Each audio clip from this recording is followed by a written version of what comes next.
ঘড়িতে এখন সকাল 9:30, কিন্তু দেখো গতকাল বৃষ্টি হওয়াতে আজ একেবারে রোদ দেয়নি। মেঘলা মেঘলা ওয়েদার, আর কি সুন্দর ফুরফুরে ঠান্ডা ঠান্ডা হাওয়াও দিচ্ছে। ভর্তি গরমকালে এমনি একটা ওয়েদার খুব শান্তি দেয়।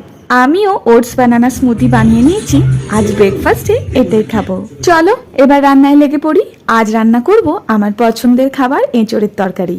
কিন্তু আর মনে হচ্ছে বেশি দিন এঁচোড় খাওয়া যাবে না, জানো তো, কারণ আমি আজ যেই এঁচোড়টা রান্না করলাম ওর ভেতরে বেশ বড় বড় বিচি হয়ে গিয়েছিল। ছেলে তো আবার কিছুতেই এঁচোড় খাবে না, তাই আজ এঁচোড়ের তরকারিটা একটু ঝোলঝোলি করেছি। ওই ঝোল আর আলু মেখে ছেলেকে খাইয়ে দেব। ঝটপট খাইয়ে আবার ওকে রেডিও করতে হবে, কারণ তোমাদের বলেছিলাম না ওদের স্কুলের টাইমিংটা একটু এগিয়ে গেছে, মানে ওই 12:30 থেকে হয়ে গেছে। সব কাজ সেরে সন্ধেবেলায় একটু মার্কেটে বেরিয়েছি স্টিম রাইস নেওয়ার জন্য। আজ তবে যাই। সবাই ভালো থেকো, সুস্থ থেকো, আর সবাইকে ভালো রেখো। আবার দেখা হচ্ছে জলদি নতুন ভিডিওতে।